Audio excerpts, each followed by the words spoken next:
on s'est vraiment rendu compte qu'il y avait une vraie valeur ajoutée à désacraliser un peu cette notion de 4.0 auprès des dirigeants et des managers.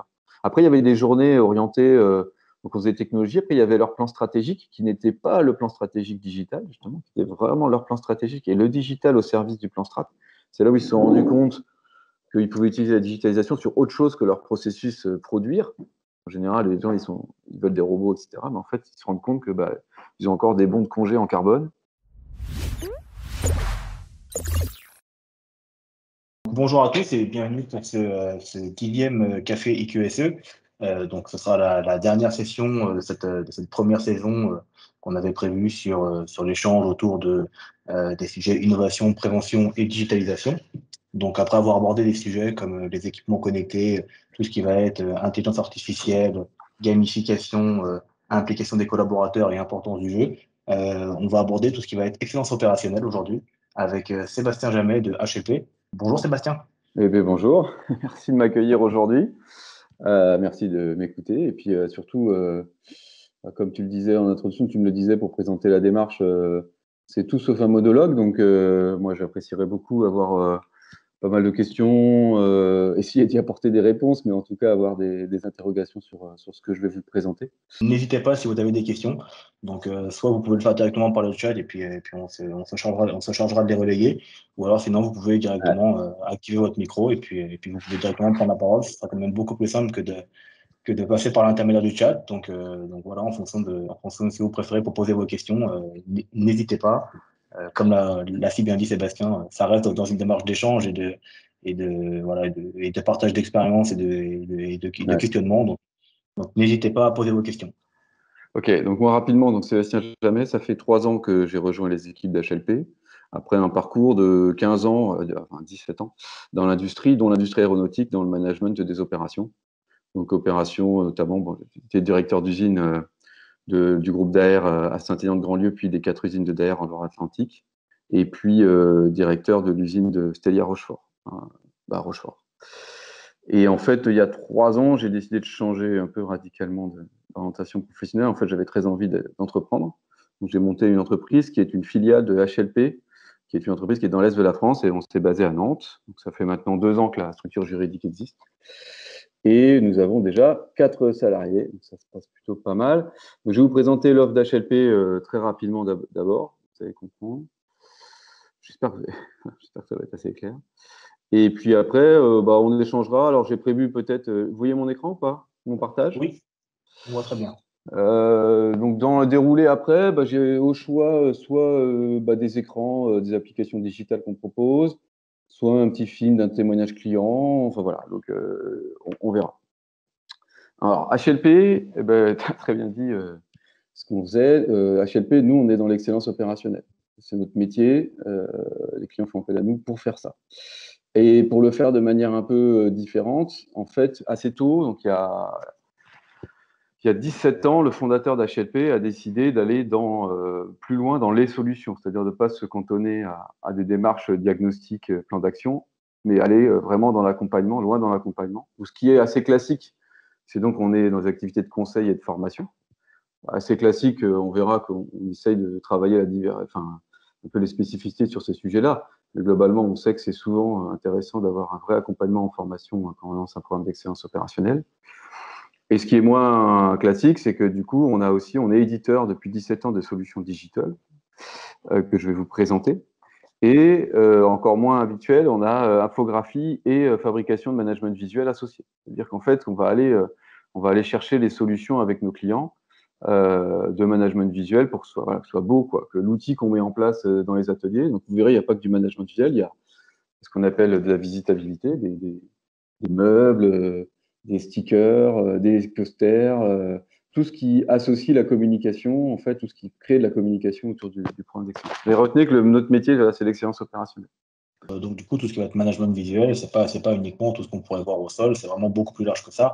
Le management visuel, c'est en fait, on a des infographistes, 2 infographistes, une usine de production, on peut faire de l'impression à plat, on peut faire du laminage, on peut faire de l'impression au rouleau, on peut faire de l'impression 3D, on peut créer des meubles en carton, etc., etc. En fait, assez vite avec en fait, un des points clés de l'excellence opérationnelle, c'est d'atteindre l'adhésion des personnes. Et malgré tout, quand tu veux expliquer quelque chose, quand tu veux faire adhérer, bah voilà, faut être clair dans l'explication, il faut que le visuel il s'accroche, ça accroche, quoi, que les gens ils soient dedans et que l'usine elle change vraiment, quoi, pour de vrai, quoi, que les choses changent vraiment pour de vrai. C'est pas que des mots, il y a des outils qui arrivent, il y a du management visuel qui arrive, il y a de la communication qui arrive, et c'est souvent un grand vecteur de réussite. Et donc, comme on D'accord. savait que c'était un point clé de réussite, eh bien, on s'est équipé de machines et de compétences pour y répondre. D'accord? Voilà. Et c'est pas que du D'accord. digital, hein, c'est vraiment des objets physiques là. Oui, oui, c'est vraiment, on n'est pas uniquement dans la partie digitale. C'est vrai qu'on a parlé beaucoup de digital, mais là, Bah, on va on en a aussi parler, des. mais l'un va pas sans l'autre. D'accord. On n'est pas, nous, 100% digital. HLP, bon, pour vous faire rapidement, aujourd'hui, c'est en gros une trentaine de personnes, donc 4 à Nantes et donc 26 à Brognard, dans l'est de la France, hein. On est en gros 7 plutôt sur la partie conseil et accompagnement. Le reste des effectifs se partageant, bah, je l'ai dit, entre infographie et production et développeurs, puisqu'on a notre solution digitale et nous sommes développeurs. Nos métiers sont ceux-là.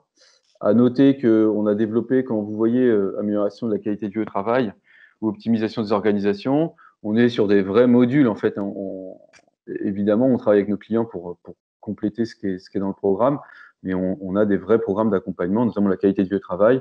On a été chercher des expertises, parce qu'on sait que l'excellence opérationnelle, parfois, est vecteur d'engagement, de bien-être au travail, parce que les gens comprennent le sens de ce qu'ils font, et c'est souvent un vecteur, encore une fois, d'engagement. Et des fois, c'est vécu comme du flicage, etc. Donc, on a voulu comprendre les clés et on a intégré dans notre brique d'excellence quelques clés, notamment de formation, de management ou de communication, justement, pour aller chercher aussi des leviers sur la qualité de vie au travail.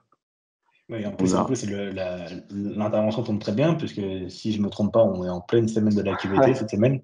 Donc parler de QVT, c'est vraiment le sujet du moment en plus. Bah, nous, ça fait depuis le début. Enfin, moi, je suis arrivé chez HLP, si tu veux, c'est une grosse croyance que j'ai de mon expérience industrielle. Parce qu'en fait, tu ne peux pas dissocier excellence opérationnelle et qualité du travail. C'est impossible. Oui, c'est C'est vrai, c'est impossible. vraiment deux secteurs qui peuvent pas aller, l'un ne peut pas aller sans l'autre en fait. Exactement. Et le dirigeant qui voudrait faire les deux à côté, il se trompe en fait. Et après, rien n'empêche d'avoir une démarche, mais tu dois avoir cette vision-là. Et l'inverse est vrai aussi. Tu ne peux pas lancer une démarche de qualité de travail juste sur des notions de baby-foot ou d'activité partielle à côté. Tu peux pas. Les gens, ils sont heureux quand les études montrent que les gens sont heureux au travail, quand ils savent qu'ils font un travail de qualité d'abord. Le premier vecteur de bonheur au travail, c'est de faire un travail de qualité. Donc, de faire de l'excellence opérationnelle. Oui, donc forcément, les deux sont vraiment liés, et puis on peut pas, on est obligé de Ouais. tenir compte des deux C'est pour pour ça que arriver nous, à faire une. on a voulu travailler avec des experts sur des briques dans notre programme d'excellence, sur des briques qui amènent de la qualité du travail. Je rentre pas plus dans le détail parce qu'on va aller assez vite sur le digital, sinon les gens vont dire pourquoi on est dans l'innovation. Non, bon, bref. Notre plus gros client aujourd'hui, on n'a pas de dépendance client particulière. Notre plus gros client, c'est Alstom, qui est utilisateur de notre solution digitale. On a sur la solution digitale plutôt des ETI ou des grands groupes aujourd'hui internationaux qui ont fait, en fait, je vous expliquerai un peu l'historique de ce qu'on propose, qui ont fait l'histoire en fait de notre solution digitale. Euh, donc tout le portail fournisseur d'Alstom, en fait, tout le pilotage des nouvelles pièces dans les trains d'Alstom, la gestion des fournisseurs, etc. C'est notre portail fournisseur. On est chez Alstom, on est chez Hitachi sur la portail qualité fournisseur aussi. On est chez Lizzie, chez NTN sur les roulements, chez Voslo, côté ferroviaire. Donc voilà, on a des grands clients, on a des grands comptes sur nos clients digitaux et donc on n'a pas de dépendance particulière. Après, on travaille beaucoup aussi sur des modules, je vous expliquerai tout à l'heure comment on répartit la clientèle, mais on travaille aussi avec des TPE et des PME. Donc 380 000 utilisateurs de solutions, ça c'est déjà quelque chose qui tourne bien. L'atelier de production, j'en ai parlé tout à l'heure. L'espace de formation qui pour l'instant est dans l'est de la France et on travaille sur un projet à Nantes d'un espace de formation manager 4.0. Puisqu'on a une proximité directe avec la Jules Verne Manufacturing Academy qui est dans l'IRT Jules Verne, qui s'adresse vraiment plutôt aux métiers opérationnels. Et ben nous, on s'est dit, on va aussi s'adresser aux managers, parce qu'il n'y a pas de raison. Donc, on a prévu de déclencher, on est en train de travailler sur un projet en fait d'un espace de formation pour le manager. Alors, j'aime pas dire 4.0, mais en tout cas de l'industrie telle qu'elle va devenir dans les années qui viennent. Oui, c'est ça. Donc, c'est un peu dissocié. C'est un peu le manager du futur, si on pourrait l'appeler, mais voilà, c'est faire évoluer un petit peu ses compétences et un Ouais. petit peu son pôle d'activité. Ouais, alors, enfin, oui, oui, quand je vais attaquer le programme de formation, je vous expliquerai un petit programme de formation qu'on a développé pour l'UIMM et je t'expliquerai d'où est née l'idée de faire Manager 4.0. D'accord. Ça, c'est notre conseil accompagnement, donc sans surprise. Donc, comme vous avez vu, on n'est pas un gros cabinet conseil, c'est-à-dire qu'on n'a pas on n'a pas une armée de consultants. Donc, on reste figé sur des niveaux d'accompagnement, vraiment sur la structure du système d'excellence, quoi. On va vraiment travailler sur la structure, on va travailler enfin, sur l'architecture en fait du système d'excellence, le plan de déploiement, comment on y va. Et si le client veut vraiment aller plus loin, vraiment sur du chantier pour faire du chantier, bah là on a un réseau de partenaires en fait pour nous accompagner. C'est vrai que nous on est resté vraiment sur de la conception du plan de transformation, sur le diag. C'est caché, je ne sais pas si vous avez votre écran est partagé. L'accompagnement sur la durée qui est une petite fierté, hein, puisque aujourd'hui, nos clients sont globalement des clients qui restent longtemps. Même si des fois, il y a des périodes où il y a des baisses d'activité, etc. Mais on a vraiment une approche avec nos clients assez bienveillante. On n'est pas en mode il faut que je fasse des jours, il faut que je fasse des jours. On est vraiment en mode plutôt suivi sur la durée. On sait qu'un système d'excellence, ça met plusieurs années à vraiment prendre son envol. Donc, voilà, on construit l'architecture, on accompagne sur la durée. Oui, c'est pas un processus qui se fait du jour au lendemain en disant, bah, Non, je vais bénéficier, j'ai décidé de non, mettre de l'excellence opérationnelle et puis voilà, et ce sera à partir de non. demain, je vais commencer à avoir les premiers retours. Alors Finalement, souvent, il y a des dirigeants, pour rien te cacher, il y a des dirigeants qui nous disent ah, alors combien de jours, combien de jours Souvent, donc on est obligé d'aller vers un petit peu un nombre de jours, mais on lui dit vous allez être surpris parce qu'en fait, ça va pas se passer du tout comme vous avez prévu. Mais bon, si vous voulez, on peut imaginer voilà, 10 jours, 12 jours d'accompagnement, ça dépend de la taille de l'entreprise, etc. Puis en général, après, bah, il se rend compte qu'il y a des chemins à prendre qui ne sont pas ceux qu'il avait prévus. Il y en a peut-être moins, il y en a peut-être plus. On va peut-être plus sur la durée, mais plus en profondeur. Voilà. Donc, ouais, ouais, c'est vraiment sur la durée que ça se joue, quoi. On le sait. On le sait. d'accord. Pourquoi ça passe pas Alors, ensuite, donc sur le campus, donc pas de grande particularité. Bon, on est structuré, on a un vrai réseau de partenaires et on va chercher les expertises chez nos partenaires pour vraiment intégrer notre catalogue de formation. Il faut voir que dans l'Est, alors je ne sais pas s'il y en a qui sont issus originaires de l'Est de la France, mais on est dans l'environnement direct de Brognard. HLP est une entreprise donc de 25 personnes. C'est à la pignon sur rue et c'est vrai qu'on draine derrière nous tout un réseau de consultants experts qui intègrent notre programme de formation. En fait, hein. Donc ça, c'est intéressant.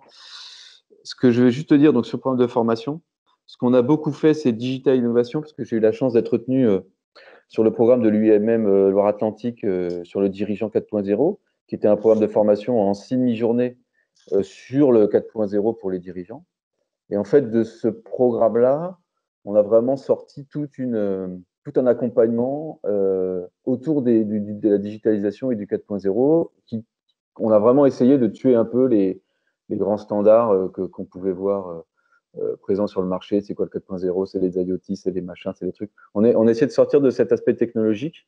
On a fait jouer les dirigeants, pour ceux qui connaissent peut-être le jeu ligne qui s'appelle les cocottes. Le jeu cocotte, c'est un jeu où on vient faire du pliage d'une cocotte et on vient équilibrer les postes, résoudre des problèmes, etc. Et en fait, on a fait le e-cocotte. Donc, il y avait un bouton, quand j'avais fini ma cocotte, j'appuyais sur un bouton. En temps réel, ça mettait le dashboard du manager à jour. L'opérateur pouvait déclarer un problème. Enfin, on a fait un petit jeu. Et après, on leur a dit, bah, alors, vous avez touché à quoi comme technologie? Et puis, c'est là où ils ont dit, bah ouais, il y avait des IoT, il y avait du big data, il y avait du cloud computing, etc. etc. Donc, Et donc, c'était vraiment de leur faire, plutôt que de leur donner un petit peu de quoi était composé le secteur, ouais, c'était vraiment de faire en sorte que eux aient les chercher et eux, enfin voilà, de le faire exactement. vraiment par eux-mêmes. Ouais, exact. En fait, ils ont joué. Et puis après, on leur a dit, vous avez utilisé quoi comme technologie? Ah bah, je sais pas, je sais pas. Bah, voilà, vous avez fait l'IoT parce que le bouton, il était en IoT, donc vous voyez, il communique avec Internet. Vous avez utilisé du cloud computing parce que votre data, elle a circulé par GCP. Vous avez utilisé des devices parce que vous avez une tablette. Vous avez utilisé le big data. Regardez, vous avez en 10 minutes de jeu, je sais plus combien il y avait de data, mais il y avait 200 000 data rapatriées dans le Google Cloud. Ben voilà, donc c'était l'objectif, c'était de leur dire, c'est ni plus ni moins que tout ça. Donc, détendez-vous, tout va bien se passer. Avant ça, il y avait un retour historique sur les technologies du 4.0. Tout ça pour dire que on s'est vraiment rendu compte qu'il y avait une vraie valeur ajoutée à désacraliser un peu cette notion de 4.0 auprès des dirigeants et des managers. Après, il y avait des journées orientées, donc on faisait technologie, après il y avait leur plan stratégique qui n'était pas le plan stratégique digital, justement, qui était vraiment leur plan stratégique et le digital au service du plan strat. C'est là où ils se sont rendus compte qu'ils pouvaient utiliser la digitalisation sur autre chose que leur processus produire. En général, les gens, ils veulent des robots, etc. Mais en fait, ils se rendent compte que ils ont encore des bons de congé en carbone, ou alors qu'ils ont encore un comptable qui fait des scanners en 4 exemplaires, qui les imprime et qui les met dans des classeurs derrière. Voilà, il y a Ouais, plein, c'est il y a ça, plein de choses à faire. c'est pour démythifier un petit peu la Ouais, digitalisation, c'est que sur la partie opérationnelle, ça peut vraiment transformer ouais. à la fois sa façon de saisir, de Mm. piloter, ça peut vraiment être à Ouais, plusieurs niveaux de l'organisation. c'était exactement ça. Non, non, c'était top. Et après, on a fait aussi un petit exercice sur les générations, les conflits de génération actuels, et puis et l'aspect sociétal. Et donc, du coup, tout ça pour te dire on s'est vraiment rendu compte qu'il fallait sûrement aller chercher les managers aussi sur cet aspect engagement pour qu'ils arrivent à voir arriver tout ça de manière peut-être plus sereine, quoi, hein. Plus sereine par rapport aux générations qui changent, par rapport à leur métier qui change, etc. Donc voilà, c'est comme ça qu'est née l'idée de faire le campus du Manager 4.0 à Nantes.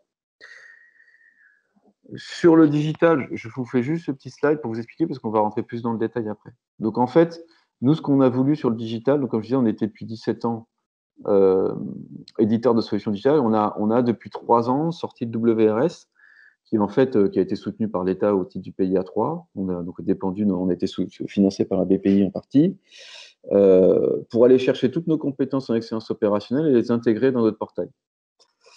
Ce qui a donné lieu en fait à aujourd'hui, on se présente comme la solution la plus complète du marché. Après, chacun jugera, mais bon. Non, mais ce qu'on a voulu aller chercher, c'est tout le spectre de l'excellence opérationnelle. Voilà. On a vraiment été loin. Donc ça commence avec une supervision atelier. Donc on a développé avec un partenaire suisse des boîtiers qui se connectent aux automates machines pour aller chercher la donnée sur les machines. On peut très bien avoir aussi des données directement sur des opérations manuelles, juste avec des boutons d'arrêt, etc. Mais en tout cas, on a été chercher jusqu'aux automates machines qui viennent alimenter une première application qu'on verra un peu plus tout à l'heure qui s'appelle le Digital Shop Floor. Donc sur tous les devices portables, donc c'est sur le store Chrome et le store Google et le store Apple, l'App Store. On télécharge l'application et on a accès à toutes ces données de production, mais pas que. On a développé des moyens de visualisation de toute la documentation au poste. Donc, on a des accès aux documents qui sont facilités pour les opérateurs. Et puis, parce que quand on faisait, nous, de l'excellence opérationnelle, on travaillait sur les standards au poste. Donc là, on a digitalisé, en fait, les standards au poste. Et Ouais, puis, on a tout. ça permet aussi vraiment de faciliter tout ce qui va être passation de connaissances quand il y a une personne qui vient à partir. Ouais, Au ouais, moins, après, on a tous les documents qui sont au même endroit, qui sont rangés, et au moins, on n'a pas énormément de mal à aller les chercher, à aller les retrouver, à avoir la exactement. problématique entre la version 1, la version 2, qui est à jour, qui n'est Oh, ben pas à ça, c'est la jour, gestion etc. documentaire. C'est là, je te passe les. Oui, oui, là tu as forcément le bon document qui est au poste. Et comme tu l'associes avec un générateur de checklist, sur lesquels nos clients font des hockey démarrage ou des tours de terrain, enfin, ce que tu peux imaginer comme checklist ou des audits au poste. Donc, tu as ton générateur de checklist et tu as ton accès à documentaire. Et ben, en fait, tu peux même imaginer des cursus de formation et de la lecture documentaire obligatoire où la personne, elle vient dire OK, j'ai lu le document, OK, j'ai lu le document, OK, j'ai lu le document. Donc, tu peux imaginer plein de choses, en fait, juste avec un exercice de création de checklist, des documents accessibles au poste. Et ce qui est important pour nous, puisqu'on sait que c'est un point clé, la réussite d'un programme d'excellence opérationnelle, c'est la capture de l'écart au plus près du terrain. Je capture l'écart dès le démarrage d'un poste. Je peux déclarer un problème quand je veux dans ma journée. Je fais un tour de terrain, je suis manager, j'ai mon smartphone, je déclare un problème, je capture la photo. Donc, je vais venir déclarer tout écart au standard. D'accord. Donc là, on est dans la notion excellence opérationnelle, standard au poste. J'ai ma vérification de respect du standard et je peux déclarer mes écarts au standard. Qui viennent, qui viennent alimenter en fait le premier niveau de routine de management qui est lui-même supporté en digital par une application qui s'appelle Digital Routine qu'on vient installer. Donc là, c'est un outil qui s'appelle la borne. On a développé notre propre outil parce qu'on voulait que l'écran vienne s'intégrer facilement dans des milieux industriels qu'on connaît bien. Donc, milieu industriel veut dire pas de place, en général. Et puis, outil robuste, donc elle est en métal. Il y a juste un écran de 43 pouces et un ordinateur derrière, un Raspi, hein, pour être précis, sur lequel on vient installer l'application et puis en avant, quoi. Et donc, en fait, cet écran, on le verra tout à l'heure plus dans le détail, il vient supporter le premier niveau, qu'on met aussi en place quand on fait l'excellence opérationnelle, le premier niveau de pilotage des écarts au standard. comment sont mes postes, on verra à l'écran, quels sont mes indicateurs clés et quels sont les problèmes qui m'ont été remontés ce matin. D'accord, et donc ça, c'est vrai, c'est vraiment la borne qui est affichée à l'intérieur de l'atelier pour que Ouais. les personnes qui soient sur le terrain peuvent le faire. Et je suppose que la prochaine étape, c'est vraiment un outil pour le manager, une application accessible un petit peu sur. Voilà. Donc, la fin, en fait, c'est la workplace, donc qui est l'outil, je dirais, historique d'HLP. C'est pour ça que dans cet outil-là, dans ce portail, donc là, on est dans le portail web, donc on est passé de l'outil connecté, de l'objet connecté à l'application digitale au portail web, donc qui est accessible partout, hein. N'importe où vous êtes, vous pouvez vous connecter, où on va venir rassembler en fait tous les processus métiers qui sont associés à l'excellence opérationnelle. J'en ai cité quelques-uns, et vous pouvez avoir toute la partie communication. On verra tout à l'heure que la borne, elle permet aussi de communiquer de l'information. Toute la gestion des plans d'action, QSE, donc tout ce qui est outil de résolution de problèmes. Donc on a du PDCA, on a le 8D, on a pas mal d'outils qui servent à résoudre les problèmes. On a des 8D hyper personnalisables parce que suivant les clients, tous n'ont pas les mêmes suivis de champ, etc. On a toutes les enquêtes accidents qui sont en fait des 8D, hein, toutes les déclarations d'accidents, etc., etc. Il y a quelques petites briques qui manquent. Une gestion de projet qui est très aboutie aussi, et qui tourne aujourd'hui en modèle APQP dans l'automobile. Voilà. Ça, c'est WRS. Je rentre un peu plus dans le détail après, donc peut-être que le temps passe vite. Pour finir, donc la troisième activité, c'est le management visuel et visitabilité. Donc là, c'est tout ce qu'on est capable de faire pour accompagner en fait l'excellence opérationnelle. Que ce soit vraiment l'outil de management visuel ou que ce soit tout l'aspect visuel d'une usine, d'une entreprise, tout les économies d'énergie. Voilà, on a plein de choses en fait qu'on a infographiées au fur et à mesure de notre expérience, qu'on est capable de proposer clé en main. Notre best-seller, c'est pour ceux qui sont dans la sécurité, je ne sais pas s'il y en a dans le HSE, notre best-seller, c'est la Safety Gate ici, qui en fait marque toutes les entrées d'atelier. Avec, vous avez en dessous, en fait, ça peut être magnétique, tous les EPI obligatoires. Enfin, voilà, vous pouvez le faire en plusieurs tailles. Ça s'adapte sur toutes les portes. Et ça s'achète comme des petits pains. Voilà, ça se trouve sur catalogue, c'est sur Internet, hein. On a notre store sur Internet et donc ça, c'est notre best-seller. Ça peut être aussi monté sur un portique au milieu d'un atelier quand il y a des zones à protéger, quoi. Ouais, donc en fait, vous couvrez vraiment tout le scope de la solution digitale qui va vraiment faire la remontée d'informations, Ouais, la gestion de plan d'action, de documents, etc., jusqu'au management visuel qui lui va permettre vraiment de plus être, va faire un petit peu moins, un petit peu moins digital. c'est un peu moins IQSE, mais il ne faut pas l'oublier. C'est un peu la base du concept IQSS, c'est-à-dire avant de passer sur une solution digitale, il faut vraiment partir sur le management Ouais. visuel pour arriver à poser un petit peu les bases, quoi. Non, mais ce qui nous permet aussi, par exemple, la borne, la tactile que vous avez vue, je ne sais pas s'il y a une photo, en fait, on peut vraiment l'intégrer dans des environnements qui sont aussi agréables, quoi. C'est-à-dire qu'il y a un marquage au sol, on fait tout avec le client, on fait quelque chose de vraiment joli, quoi. Les gens, quand on parle 4.0 ou l'industrie du futur, on est là aussi pour donner envie aux jeunes de travailler dans l'industrie. Voilà, faut que ce soit beau, quoi. On a une grosse notion du beau, en fait. Donc ça, c'est le siège donc, dans l'est de la France, hein. Donc c'est le bâtiment qui est dans l'est, et ça, c'est HLP à Nantes. Donc c'est une maison avec un grand terrain derrière dans l'environnement direct de l'aéroport nantais, en face d'Airbus, à côté de l'IRT Jules Verne, pas loin du pôle formation de l'UMM, pas loin de la Jules Verne Manufacturing Academy. Donc on est un peu au centre de tout. Et surtout, ce qui était important, c'est d'avoir un beau terrain. Donc là, on accueille, en fait, on est capable d'accueillir des petits séminaires. On avait accueilli le MFQM, etc. Donc on, on accueille des séminaires clients, des comités de direction. Il y a une belle salle de réunion en bas. Voilà. Je ne sais pas s'il y a des questions à ce moment-là de la réunion ou si j'attaque tout de suite la solution digitale. Enfin, voilà, s'il y a des choses qui. Pour le moment, il n'y en a pas. Je suis un petit peu sceptique. Donc, pour le moment, il n'y en a pas. Mais en tout cas, si jamais vous avez des questions sur ce qui a été prévu ou choses comme ça, sur ce qui a déjà été présenté, sur HLP, sur les offres, sur les solutions digitales, choses comme ça, n'hésitez pas soit à activer votre micro, soit à poser vos questions directement dans le chat et on les relayera. Donc, pour Ok, l'instant, tu peux continuer à avancer. Et puis, s'il y a des ça questions, marche. on répondra au fur et à mesure. Donc, rapidement, Digital Empowerment Solution. Nous, on a été chercher sur ce projet-là, avec le WRS, l'engagement des opérateurs. Voilà, on est vraiment sur le terrain. L'objectif, c'était de mettre le digital sur le terrain. On savait, donc ça faisait. On a commencé l'activité conseil en 99, axé vraiment. Ça a commencé avec l'IATF Auto. Et puis, on a glissé vers l'ISO dans l'accompagnement, puis les systèmes d'excellence opérationnelle, architecture globale des systèmes d'excellence opérationnelle. Et là, on a fait l'ISI, DAER, Arcelor, on a fait quelques programmes d'accompagnement. Et puis, en parallèle, il y avait la filiale digitale qui existait depuis 2003, avec j'écoute-mon-client.com, qui était la première plateforme d'échange avec le client, qui s'est transformée en HLP Web, où on avait, on retrouve la gestion documentaire, voilà, tous les outils plutôt métiers appliqués sur le web. Et donc, c'est en 2018 qu'on a sorti le WRS, donc soutenu par, je vous l'ai dit, par le gouvernement, par l'État, pardon. Et petit à petit, on a enrichi le WRS. Donc, en fait, le WRS, on a aujourd'hui 3 ans de recul sur son fonctionnement d'entreprise.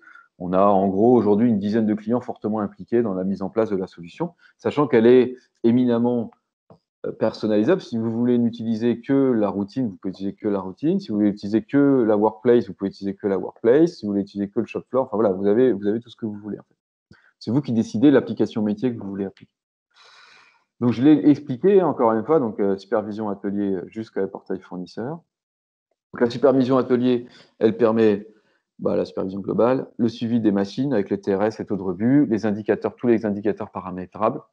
Tout ce qui est tableau de marge dans les ateliers disparaissent. On peut voir les OF, l'agencement des OF, on peut faire les déclarations de revue, les déclarations d'arrêt. Je reviens, c'est assez classique. Ce qui est un peu moins classique, c'est que c'est vraiment tout ça est fusionné dans un même outil qui est le Digital Shop Floor. Petite spécificité, ça, vous n'êtes pas obligé, encore une fois, de l'avoir. D'accord, donc on peut avoir une solution sans forcément avoir les autres. Elles sont vraiment indépendantes les unes des autres. Ouais. Ouais, la seule, il y a juste le basique, je vous montrerai après, de l'outil web, du portail, qu'il faut absolument avoir pour paramétrer les droits des utilisateurs. Ce qu'il faut comprendre, c'est que tout ça est issu de vraiment 17 ans de savoir-faire dans le digital. Donc, tout ce qui est base de données, on a vraiment beaucoup de recul, maîtrise des droits des utilisateurs, gestion de toutes les bases de données, etc., interface avec les ERP. Tout ça, c'est des choses qu'on pratique depuis 17 ans. Donc, on a beaucoup de recul et beaucoup d'expérience sur ça. Enfin, nous, quand je dis nous, moi, j'en ai pas, mais les développeurs HLP en ont. Moi, je suis encore très industriel. C'est un petit peu le recul de toute l'équipe HLP qui a permis de concevoir une solution comme ça. Yes. Exactement. Et puis comme le dit un petit peu Laurent dans le chat, c'est l'équivalent du système SAP en plus moderne. Quoi. Ouais, donc on s'interface beaucoup avec SAP en effet pour apporter une interface propre aux opérateurs. Sachant qu'SAP, il y a plusieurs modules. Il peut y avoir des modules très basiques du besoin client jusqu'à le lancement des OF, génération du besoin. Après, vous pouvez avoir des déclarations d'arrêt sur SAP, etc., qui des fois sont un peu rébarbatives. Alors que nous, on vient s'interfacer pour faire ça. Quoi. En 2018, ça a été le jalon clé de l'histoire d'HLP où on a vraiment décidé de fusionner ces deux compétences digitales et excellence opérationnelle. D'accord. Tac, tac, tac, tac, tac, tac, tac.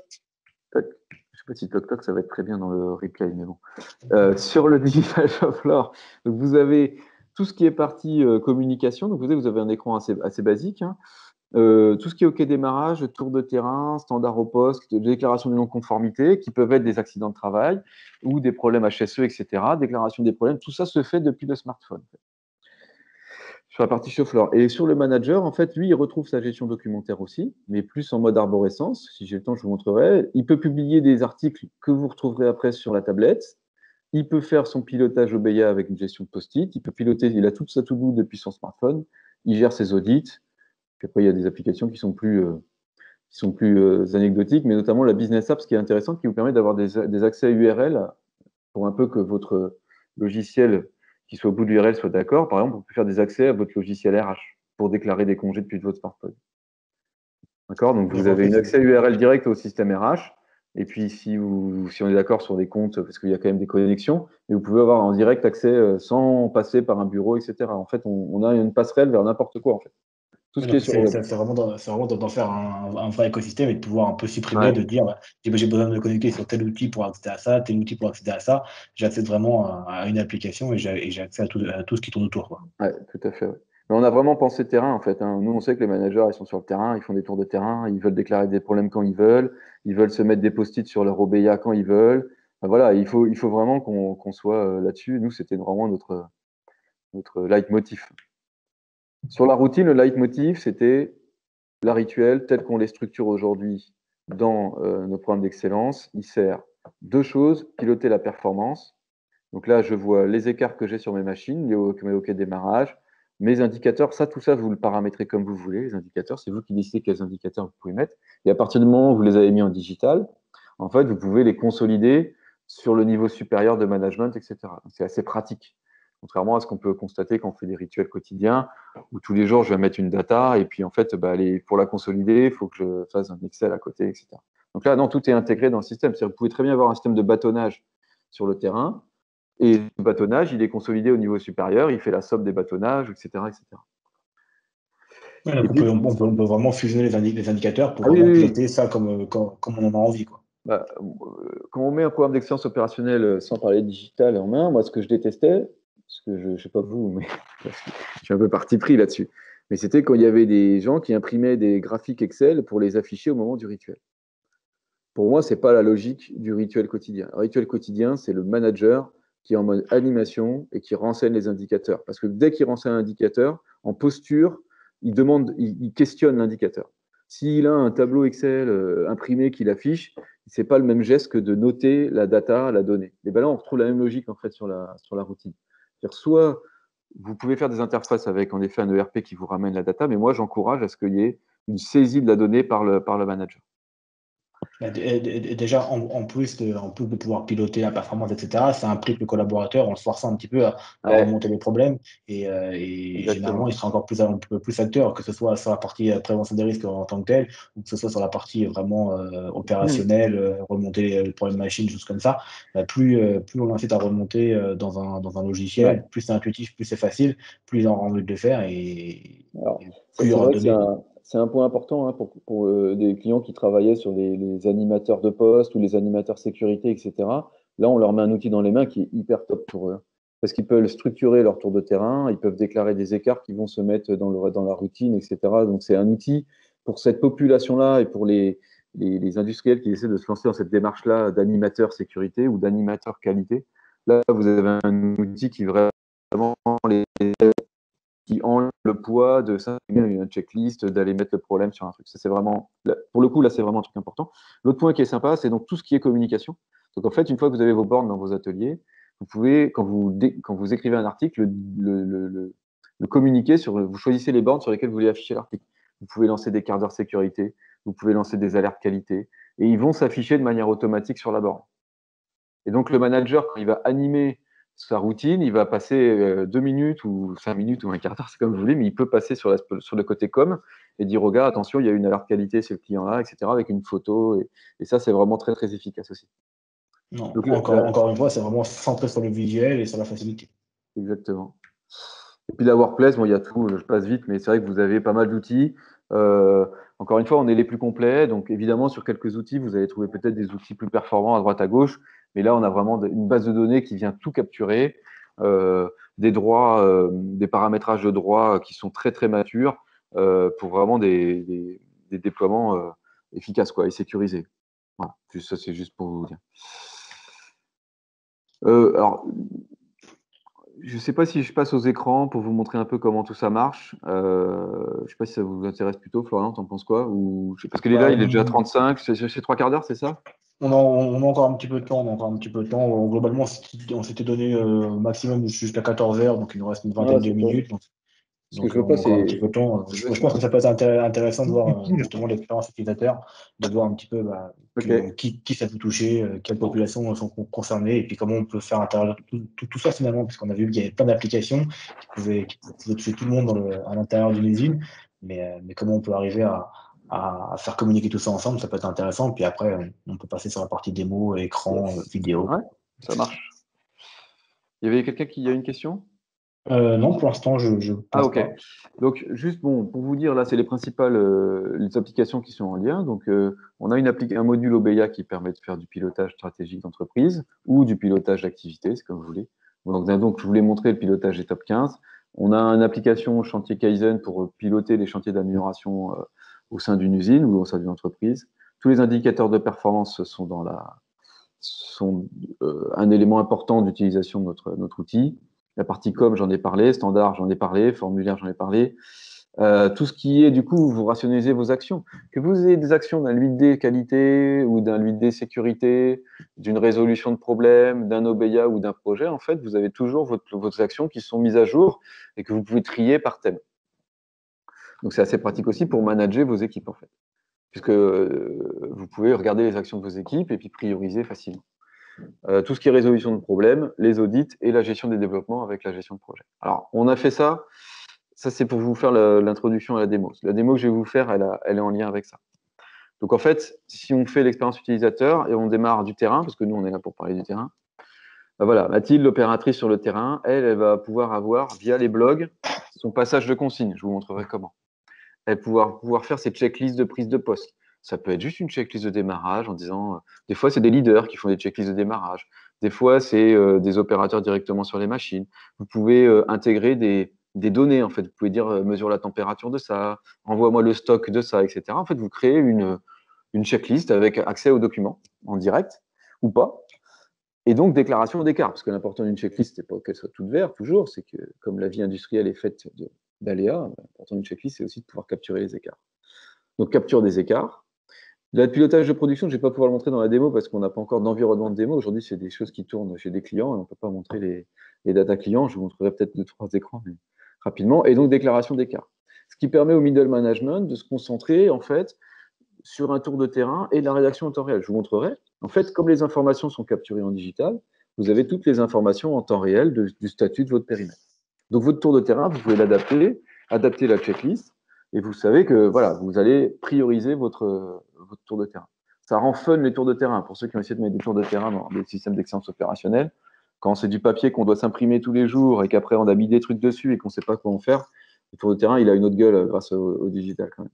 Tout ce qui est indicateur et traitement des problèmes et communication, on va les retrouver sur la borne tactile, avec au niveau globalement responsable du AP ou responsable de gap, responsable d'activité. Et puis après, côté plutôt Office et support, en fait, on va retrouver l'ensemble des applications qui sont consolidées.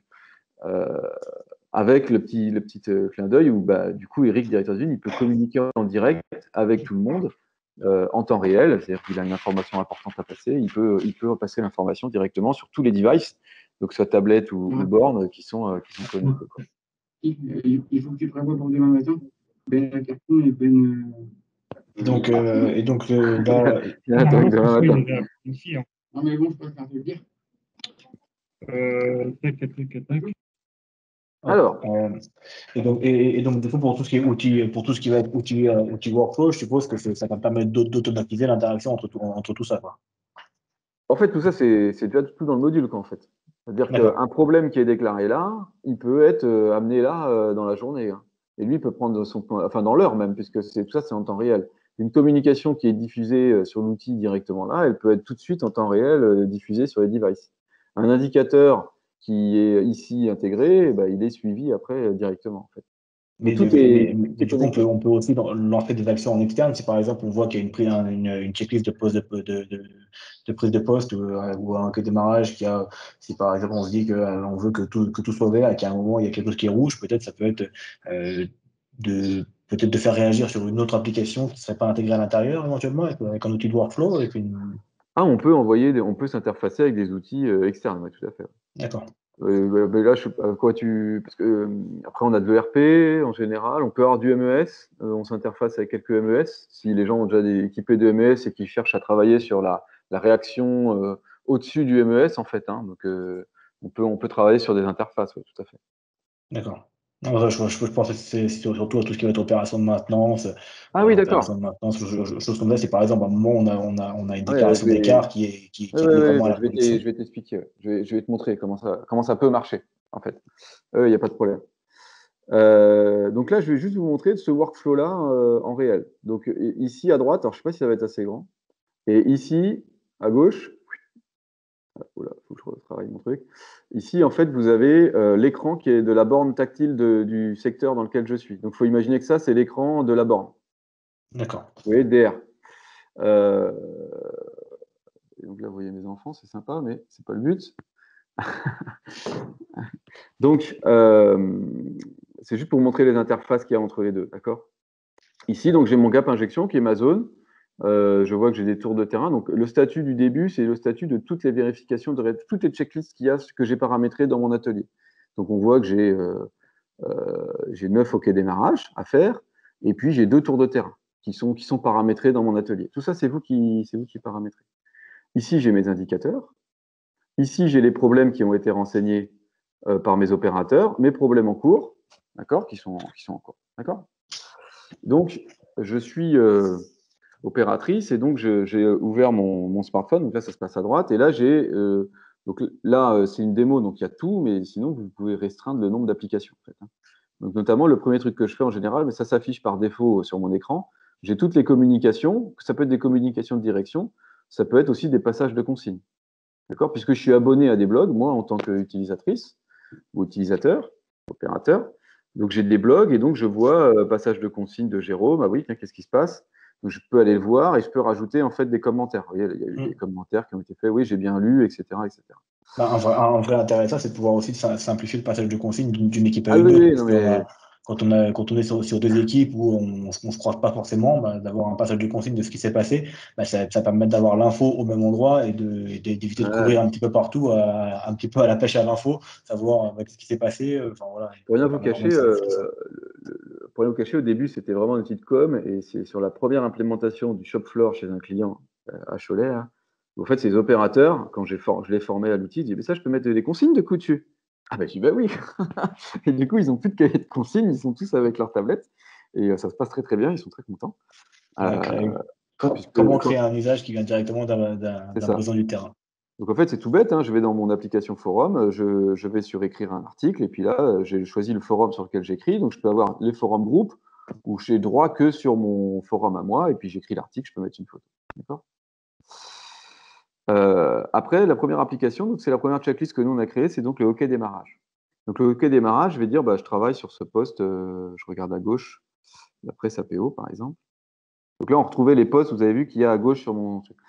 Donc là, c'est en mode smartphone, donc l'affichage n'est pas forcément aussi optimisé que sur une tablette, mais vous comprenez le principe. Donc j'ai tous mes points de checklist là, et quand il y a un petit document à droite là, c'est que j'ai un document associé. Donc là, je peux avoir par exemple la quantité de gants dans l'armoire.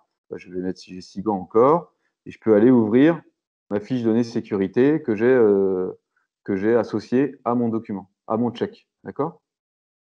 Ça va ou pas? Là, Oui, c'est très bien. pareil. Là, j'ai un document avec le standard 5S du poste. Donc là, par exemple, je peux avoir un problème de 5S. Et puis, le dispositif de sécurité fonctionne bien. Tiens, c'est quoi déjà que je dois vérifier là? Ah oui, c'est ça, c'est vrai, c'est le capteur qui est là. OK. Bon, OK, Ouais, donc suivant. c'est vraiment pour trouver le document là où vraiment il est Exactement. nécessaire Ah oui, oui, et oui, trouver oui. voilà, voilà. Donc, je vais continuer à faire ma checklist. Quand il y a des petits i là, c'est que le point il est obligatoire. Et quand il n'y a pas de petit, et quand il y a un petit document, vous voyez pas, mais si je peux montrer avec la souris. Quand il y a un petit document, c'est qu'il y a un document associé. Quand il y a un petit i, c'est que c'est un point obligatoire. Donc là, je déclare des écarts au fur et à mesure de mon cas démarrage. À gauche, là, les thèmes, hein, c'est vous aussi qui décidez des thèmes que vous créez. En fait, toute la checklist, elle est 100% paramétrable. Voilà, donc j'ai fini mon OK démarrage. Il y a des éléments sur lesquels je peux résoudre le point. C'est quand vous paramétrez, vous pouvez dire le niveau de dérogation de ce point non conforme est au niveau opérateur, ou le niveau de dérogation de ce point non conforme est au niveau chef d'équipe. D'accord? Donc, par exemple, là, l'ensemble des points qui ne sont pas dans le 5S, bah, je peux le résoudre tout seul comme un grand moi opérateur. Par contre, le Pokayoke, bah là, je vais déclarer un problème. D'accord? Donc, je vais dire D'accord. Donc du coup, c'est un problème qui va remonter au niveau du manager ou du middle on va le voir management. en temps réel, vous allez voir, il va apparaître ici, ouais, tout à fait. Il va apparaître. Donc là, je n'ai pas besoin de rentrer le post machine, je vais dire voilà, le Poka, OK, est absent, post. Alors, j'aurais pu vous le faire en reconnaissance vocale, mais bon. Et puis là, c'est très la mode en ce moment, léger. Donc, je peux prendre une photo, si je veux. Voilà. Donc, j'ai déclaré mon problème. Je valide et je termine mon OK démarrage. Il me dit que je ne peux pas démarrer. C'est le premier niveau de checklist et de OK démarrage. En fait, en temps réel, je ne sais pas si vous avez vu, mais sur la borne tactile, le poste il est passé en rouge. Oui. Et quand je clique sur le poste, en fait, je sais les écarts qu'il y a eu et qui c'est qui les a déclarés. Donc là, c'est Sébastien Jamet, excusez-moi, c'est tout petit, à 13h44, qui a déclaré 2 écarts et on voit l'historique des écarts. D'accord ? Donc moi déjà manager, si j'ai la borne, je vois que visuellement j'ai un problème sur ce poste-là. D'accord. Je le vois aussi sur mon application Digital Shop Floor parce qu'en fait je suis connecté sur ma zone. Donc là c'est le même. Vous allez dire c'est le même. Mais en fait je retrouve ici dans ma liste de nouveaux problèmes le problème qui a été logué par la personne. En fait. Ce serait un autre profil. Je me déconnecterai, je me reconnecterai suivant le chef d'équipe. Ce sera la même chose et j'ai les mêmes droits en fait d'accès. Donc en fait D'accord. j'ai Et deux. donc, du coup, d'une personne à une autre, il y a éventuellement une réception de notification pour la prévenir Ouais. qu'il y a un nouveau problème qui a été remonté ou pas? C'est ça. Oui, oui, oui, on a le système de notification qui est en place, qui au début est souhaité par les équipes et après moins. Mais c'est vrai que quand il commence à y en avoir beaucoup, ça commence à être un petit peu. Ouais, en fait, quand les rituels tournent bien, ça va, quoi. Voilà, Ouais. c'est pas quelque chose de clé, en fait. Mais bon, oui, oui, si on peut notifier, on peut faire ce qu'on veut. Euh, je suis manager, moi j'ai l'application Tour de terrain. Dans l'application Tour de terrain, en fait, si je prends ma prise de poste ici, ben, je vais y retrouver, alors quand c'est en paysage, on voit le plan de l'usine. Alors là, c'est moche, mais vous ne voyez pas bien, mais on peut intégrer le plan de l'usine pour vraiment faire un parcours de tour de terrain. Mais sinon, ça donne ça. Donc, je vois tous mes postes que je dois contrôler et ceux qui sont en rouge. Donc, je peux directement aller sur la presse APO et je retrouve les écarts qui ont été déclarés par la personne. Je peux résoudre le problème de mon opérateur et j'ai moi ma propre checklist en tant que manager. D'accord? D'accord, donc du coup, c'est pas c'est pas le même checklist, c'est pas C'est le autre même niveau chose. de question. Et C'est autre chose. C'est une tour de terrain de manager. Par exemple, là, il y a un tableau qui n'est pas à jour, donc je peux mettre non sur ça et puis me mettre une note ici. Tableau, tableau de poste, SVP. Hop, OK, j'ai mis mon truc. Je termine et je reviens. Je peux aussi déclarer un problème. Je valide et je termine mon tour de terrain. J'ai déclaré un écart, etc. Tout ça pour dire que là, c'est pareil, en fait, en temps réel.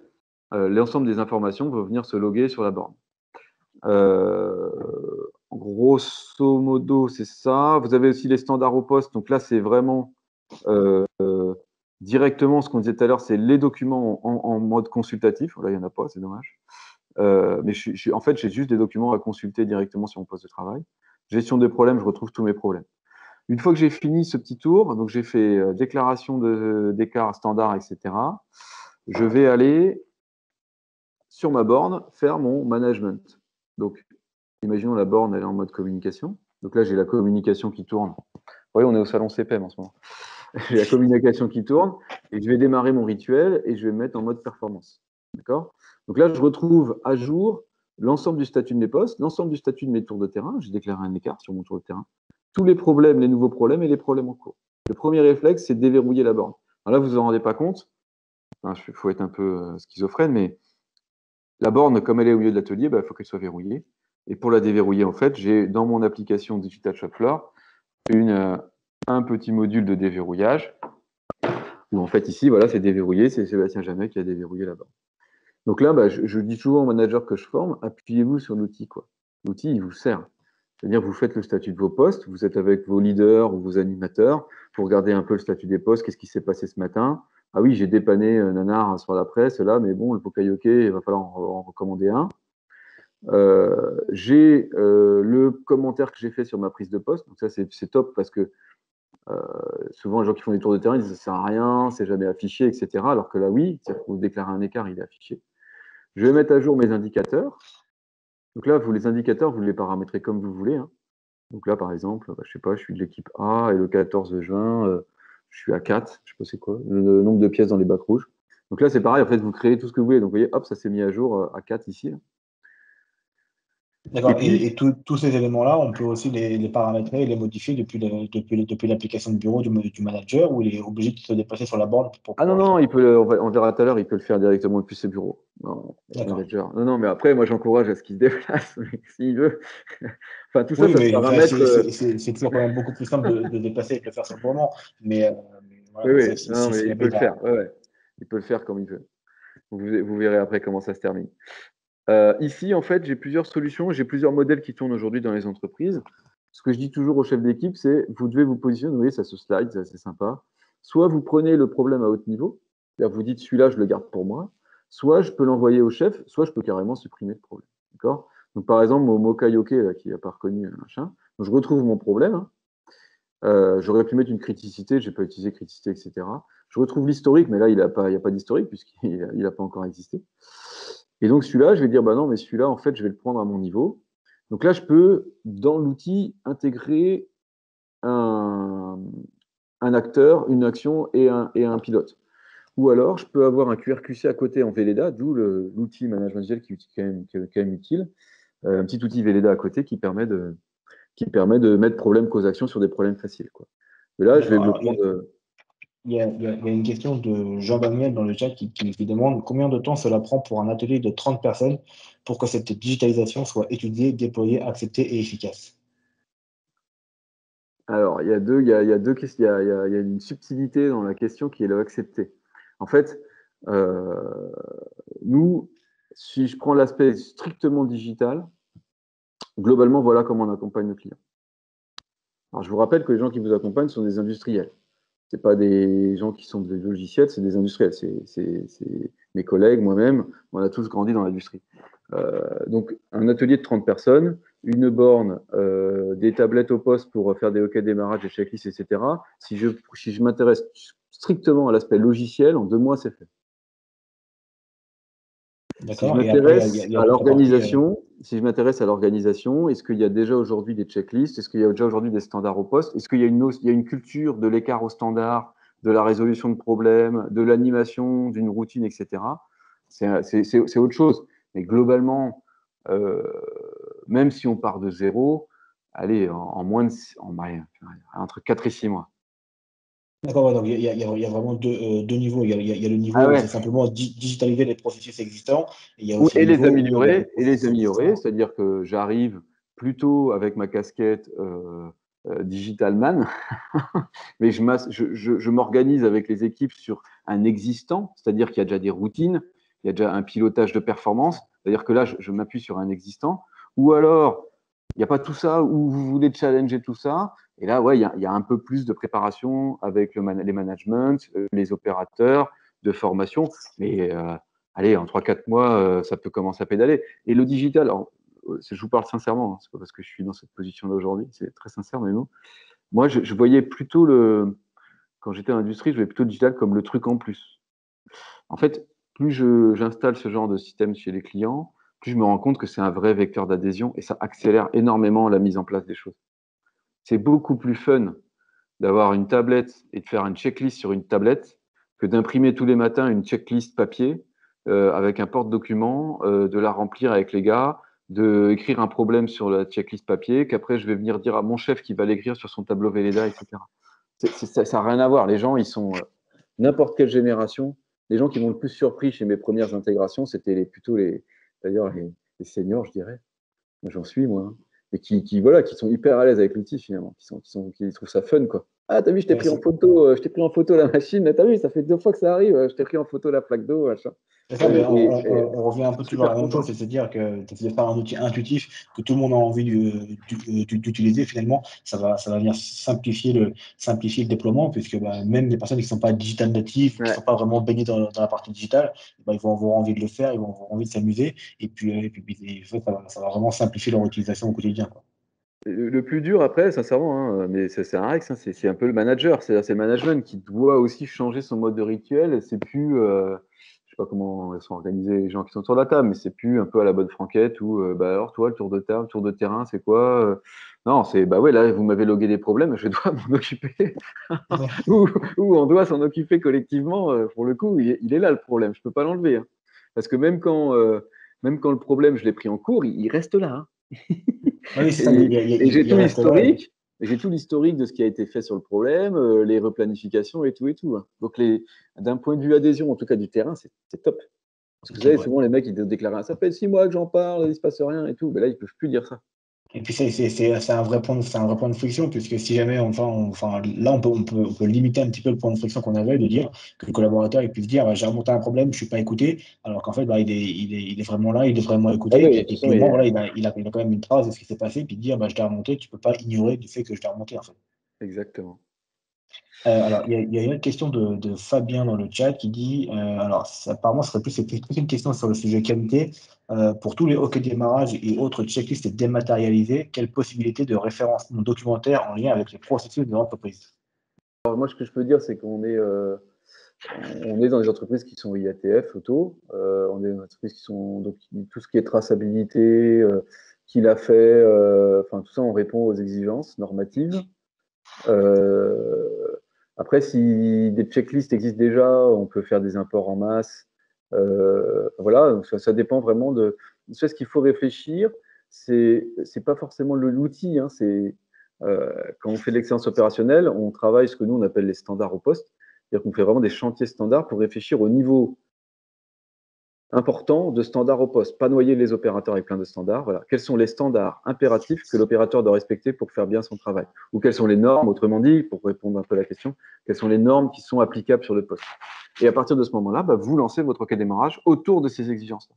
En fait, il y a deux aspects. Il y a l'aspect normatif, on répond à l'aspect normatif au titre des OK démarrage, même digitaux. Et il y a un autre aspect qui est l'aspect standard au poste. On répond, c'est-à-dire que la réponse qu'on donne, nous, c'est digitaliser l'accès aux standards pour vos opérateurs, quoi. Et on arrête les classeurs, on arrête les tournées de mise à jour des documents, etc. On a directement l'accès aux documents auprès des opérateurs, quoi. Voilà, alors du coup j'ai été vite, mais dans l'esprit vous avez capté à quoi servait la routine. Donc une fois que j'ai logué mon problème, soit en cours, soit que je l'ai monté au chef, en fait, je le retrouve en bas. D'accord? Et par exemple, je le retrouve en bas, mais je peux aussi, une fois qu'il est en bas à mon niveau, là, vous voyez, quand c'est flèche verte, c'est que je l'ai pris à mon niveau, je suis capable quand même de le renvoyer à mon chef en disant, en fait, j'ai besoin d'un coup de main, ou à mon chef, où c'est là où on retrouve une salle maintenance, par exemple. Je peux l'envoyer dans la maintenance, je peux l'envoyer où je veux, en fait. Ça dépend comment vous avez organisé l'entreprise. D'accord, donc du coup, à ce moment-là, si après avoir regardé, on considère que c'est un problème technique, qu'il faut changer une pièce sur la machine, des choses comme ça, on Voilà, peut l'envoyer à la maintenance pour créer un ordre de maintenance et puis après, c'est ça. Donc là, je l'ai renvoyé. Et donc tout ça, ça se met à jour en temps réel. Donc là, il est en orange parce qu'il n'a pas encore été accepté par la salle à laquelle je l'ai envoyé. Donc vous voyez, je suis capable d'avoir une vue très claire de tous mes nouveaux problèmes, de mes problèmes en cours. Et si j'avais eu des problèmes fermés par les gens à qui j'avais envoyé des problèmes, ils seraient en bas, quoi. d'accord. Voilà, j'ai fini mon rituel. Je passe en mode communication. S'il y a des quarts d'heure sécurité à discuter, je peux parler des quarts d'heure sécurité. Je peux mettre des vidéos. Je peux faire ce que vous voulez. On peut faire ce qu'on veut. Et tout ça, en fait, après, est consolidé. Donc, je vous ouvre le dernier élément, donc la workplace, hein. Donc, on retrouve toute ma to-do list à droite. Donc, ce système de to-do list où je peux avoir donc des actions liées des routines, ma to-do list, des actions liées d'outils qualité, projets, OBIA, etc. Ma partie blog, c'est ici quand je diffuse un blog que je vais indiquer sur quelle borne je veux l'envoyer. Donc là, c'est le borne injection, c'est la seule qui marche. Vous voyez, je peux avoir toutes vos bornes de communication. Il y a une des bornes qui sont dans les accueils de nos clients, etc. Et puis, dans mes routines, en fait, c'est là où je retrouve ce que vous disais tout à l'heure. Je peux le faire depuis mon ordinateur où je retrouve la même salle, en fait, les mêmes indicateurs. C'est là que je les paramètre et je retrouve tous les problèmes que j'ai à mon niveau. Vous voyez, on retrouve D'accord. le Mocha Yoke qui est pas là. Il est en Ouais. orange parce que je l'ai transféré et je peux rentrer dedans, le retrouver, le revoir et puis dire bah non mais en fait on va le garder à notre niveau. Enfin là, je fais ce que je veux quoi. Et une fois qu'il est planifié, voilà, il y en a pas qui sont planifiés, c'est dommage. Après vous avez un système de post-it ici pour suivre les actions en fait. D'accord, donc on peut gérer la même chose depuis partout, avoir les mêmes infos et puis après, voilà, Ouais. pouvoir, voilà, Vous voyez, après toujours dans l'objectif. vous avez ici là, alors c'est hyper, faites comme vous voulez. Hein, ici vous pouvez le trier. Ce qui permet voilà, d'avoir les post-it ici. Après, vous venez les déplacer suivant si vous replanifiez l'action, etc. Donc ça s'anime assez facilement sur des grands écrans tactiles, plutôt bureau, type Flipboard. Voilà. Je vous ai pas montré Ouais, donc du l'OBA, coup, parce que c'est on n'a pas c'est eu le temps, mais c'était pour vous montrer vraiment cet aspect remonté de problème. Après, vous avez d'autres outils, des modes OBA qui permettent de gérer des tâches, des choses comme ça, qui sont à peu près la même, avec une logique de salle aussi. Et là, vous êtes plutôt en mode gestion de post-it, en fait.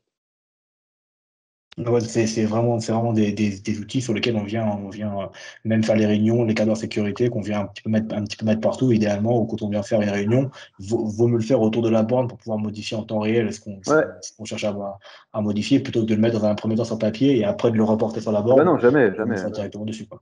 Non, jamais. Donc vous avez des systèmes qui tournent avec des bornes, vous avez des systèmes qui tournent, donc en général, au premier niveau de management, vous mettez des bornes, au deuxième niveau, vous avez un écran tactile, un flipboard. Nous, on distribue pas mal des flipboards, c'est assez agréable pour nos clients. Voilà. Parce que comme ça, ils peuvent aller gérer leur to-do de l'OBIA, par exemple, grâce au Flipboard. Donc là, c'est juste une notion de post-it. Et dans le post-it, vous pouvez gérer des plans d'action. Là, c'est assez de gérer des salles, des projets, des post-it, des plans d'action, c'est assez fun. Voilà. J'ai fini à peu près. Je suis désolé, ça a été très rapide à la fin. De toute façon, s'il vient y avoir des questions après ou des choses comme ça, Ouais, bah ouais. on mettra le replay, on transmettra la présentation aussi.